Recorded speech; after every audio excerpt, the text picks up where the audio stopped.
ఆరోపణ ఏంటంటే 15 సంవత్సరాల పాటు కలిసి ఉండాలని పవన్ కళ్యాణ్ గారు ఏ వేదికను ఉద్దేశించైనా చెప్తున్నారు. కానీ బీజేపీ నుంచి కానీ లేదంటే టీడీపీ నుంచి కానీ ఎక్కువగా ఇది చెప్తున్న దాఖలాలు లేవు. కేవలం పవన్ కళ్యాణ్ గారు ఎందుకు చెప్తున్నారు, లేదంటే పవన్ కళ్యాణ్ గారి ఫ్యూచర్ ఆలోచించే ఏమైనా స్ట్రాటజీ ఏమైనా ఉందా అని ప్రశ్నిస్తున్నారు. దీనిలో ఏమైనా కారణాలు చెప్తారు మీరు? ఫస్ట్ ముందు ప్యానల్ సభ్యులకి ఏఎన్ఎన్ వీక్షకులకి అందరూ నమస్తే అండి. నమస్తే సార్. సార్, వైఎస్ఆర్సీపీ నాయకులకు కానీ జగన్మోహన్ రెడ్డి గారికి కానీ ఫస్ట్ నుంచి ఒకటే భయం ఉంది. పవన్ కళ్యాణ్ అంటే ఆ పేరు ఎత్తితే చాలు ఇంకా ప్యాంట్లు తడిసిపోతాయి వీళ్ళందరికీ. అట్లాంటిది జగన్మోహన్ రెడ్డి గారు స్టార్టింగ్ నుంచి కూడా మీరు ఒకటి గుర్తుపెట్టుకోవాలి, వాళ్ళ రోజున ఊడిగము పాలేరుతనం అని మాట్లాడుతున్నారు కదా, కానీ మేము ఎక్కడ నోరు జారలేదండి. బీజేపీతో పొత్తు పెట్టుకోవడానికి కారకులు ఎవరండి? ఈ వైఎస్ఆర్సీపీ నాయకులు కాకినాడ. సార్, డబుల్ వాయిస్ వస్తుంది. క్లియర్ గా మీరు కంటిన్యూ చేయండి. ఈ వైఎస్ఆర్సీపీ నాయకులు కాకినాడలో చేసిన అరాచకాలు చూడలేక ఆ టైంలో ఢిల్లీ పర్యటనలో ఉన్న పవన్ కళ్యాణ్ గారు ఢిల్లీలో బీజేపీతో పొత్తు పెట్టుకోవచ్చు. మరి ఆ బీజేపీతో పొత్తు కారకులు మరి మీ అరాచకాలు చూసే కదా పవన్ కళ్యాణ్ గారు పొత్తు పెట్టుకుంది. మరి టీడీపీతో పొత్తు అంటారా? అది రాష్ట్ర ప్రజలకి ఎన్నికల ముందు మీరు చేసిన పద్ధతి ఏంటనేది అందరూ తెలిసింది. పవన్ కళ్యాణ్ గారిని నిర్వీర్యం చేసి నోవాటెల్లో చంద్రబాబు నాయుడు గారిని అరెస్టులు చేసి మీరు ఇట్లాంటి అరాచక పాలనలు చేస్తా ఉంటే 3 పార్టీలు కలిసి వెళ్ళి మిమ్మల్ని అణగదొక్కాలన్న ఉద్దేశంతో మేము కూటమిగా పెట్టుకుంటా ఉండంటే ఇవాళ రోజున రాజకీయ వివక్ష లేకుండా రాజకీయంగా ఏం మాట్లాడకుండా ఈ రోజు వచ్చి ఊడిగము పాలేరుతనం అంటున్నారు. సార్, మీకు ఒక మాట చెప్తున్నాను, పవన్ కళ్యాణ్ గారు ఎప్పుడూ కూడా చిత్తజ్ఞాని. అంటే ఆయన ఎప్పుడు కూడా మీరు ఒకటి గుర్తుపెట్టుకోండి, రాష్ట్ర అభివృద్ధి కోసం కానీ రాష్ట్ర ప్రజల గురించి కానీ నిత్యం ఆయన ఎప్పుడు ఆలోచిస్తూ ఉంటారు. మీరు అధికారంలోకి వచ్చినప్పుడు టీటీడీలో జరిగిన ఆ తొక్కిసలాట్లు చనిపోయినప్పుడు కూడా ఏ రాజకీయ నాయకుడు చెప్పని విధంగా ఆయనే స్వయంగా బయటకు వచ్చి క్షమాపణ చెప్పిన నాయకుడు. ఇవాళ రోజున రాష్ట్ర అభివృద్ధి కోసం ఎనలేని సేవలు అందిస్తున్నారు.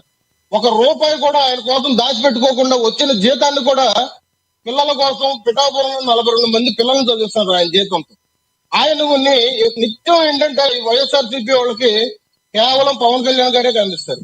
పవన్ కళ్యాణ్ గారికి ప్యాకేజీ మాట్లాడతారు, పవన్ కళ్యాణ్ గారు దత్తపుత్రుడు అంటారు, ఇంకేమైనా మాట్లాడితే ఇదంతా ఏంటంటే ఒక వారిదిలాగా ఇవాళ రోజున ఏర్పడి ఈ కూటమి కారకుడు అయిన పవన్ కళ్యాణ్ గారి మీద వీళ్ళ టార్గెట్ ఉంది. కానీ అసలు సత్యమేర చెప్పాలంటే వీళ్ళకి పాలన చేత కాదు, పాలన చేయలేదు. రాష్ట్రాన్ని అంధకారంలో పెట్టేసి వీళ్ళు చేయలేని పనులు ఇవాళ రోజున కూటమిలో మేము అంటే చంద్రబాబు నాయుడు గారు, లోకేష్ గారు, పవన్ కళ్యాణ్ గారు కలిసి చేస్తుంటే వీళ్ళకి ఒక నొప్పి వస్తుంది. అసలు అనాల్సిన మాట్లాడండి, ఇట్లా ఊడిగం చేస్తున్నారని మాట్లాడాలా? ఇవాళ రోజున ఊడిగం చేస్తుంది ఎవరంటే జగన్మోహన్ రెడ్డి చేశాడని చెప్పాలి.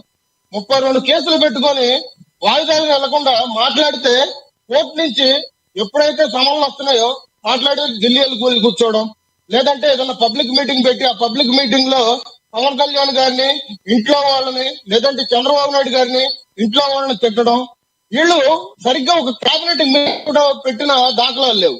ఇవాళ రోజున కూటమి అధికారంలోకి వచ్చిన తర్వాత 20 రోజులు 25 రోజులు తేడాతో కేబినెట్ మీటింగ్ పెట్టుకుంటున్నాం ఎప్పటికప్పుడు. ఇప్పుడు దాదాపు ఈ 15 నెలల్లో 20 సార్లు పెట్టుకున్నారు కేబినెట్ మీటింగ్. జగన్మోహన్ రెడ్డి ఎన్నిసార్లు పెట్టారండి? కొంతమంది లక్ష్మీకాంత్ గారు మీ మాటకు అడ్డొచ్చాను. ఇక్కడ ప్రధానంగా చేసే ఆరోపణ వైసీపీ కొంతమంది నాయకులు ఇలా మాట్లాడుతుంటే ఇప్పుడు మన మోహన్ రెడ్డి గారు లాంటి వాళ్ళు అసలు పవన్ కళ్యాణ్ గారిని టార్గెట్ చేయాల్సిన అవసరమో కార్నర్ చేయాల్సిన అవసరమో మాకు లేదు, కేవలం టీడీపీనే టార్గెట్ చేస్తుంది, ఆయన యొక్క ప్రస్థానాన్ని టీడీపీ తగ్గిస్తుంది కాబట్టే సంస్థాగతంగా చూడండి ఎక్కడా కూడా జనసేనకి వాల్యూ ఇవ్వట్లేదు కాబట్టే ఈ రోజున అని చెప్పి మోహన్ రెడ్డి గారు వాళ్ళు మాట్లాడుతున్నారు. మేము కాదు, కార్నర్ చేసేది టీడీపీ అని మాట్లాడుతున్నారు. వాస్తవం ఉందంటారు దానిలో? అదే సార్, పూర్తిగా నేను అదే మాట్లాడుతున్నాను. వీళ్ళు నిత్యం ఏంటంటే ఒక కూటమిలో కుంపడి పెట్టాలనే ఆలోచనతో ఖచ్చితంగా ఇదంతా కూటమిలో విడగొట్టేయాలి. ఈ కూటమి విడగొట్టేస్తే రేపు పొద్దున ఓటింగ్ అంతా విడిపోద్ది. రేపు పొద్దున మళ్ళీ మనం గవర్నమెంట్ ఇదే 40% ఓటింగ్ తో మళ్ళీ మనం గెలవచ్చు, మళ్ళీ రాష్ట్రాన్ని దోచుకోవచ్చు.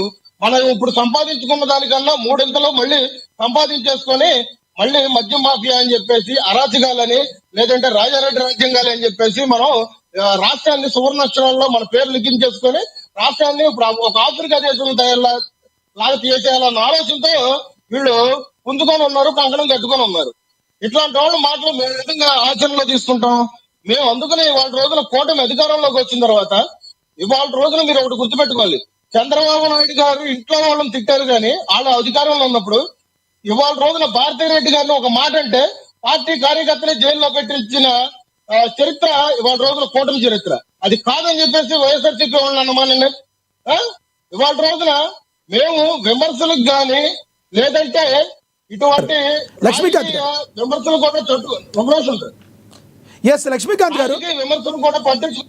ఇక్కడ ప్రధానంగా ఇంకొకటి, ఏదైతే ఎవరైతే మీకు జనసేన పార్టీకి అండగా దండగా ఉన్నారో, ఒక సామాజిక వర్గమే కాదు అన్ని సామాజిక వర్గాలు ఉన్నప్పటికీ జగమెరిగిన సత్యం ఏ ఏ సామాజిక వర్గాలు ఏ ఏ పార్టీలకి అండదండలుగా ఉన్నాయో అందరికీ తెలుసు. నేను నాట్ ఓన్లీ జనసేనని అంటలేదు, కానీ జనసేన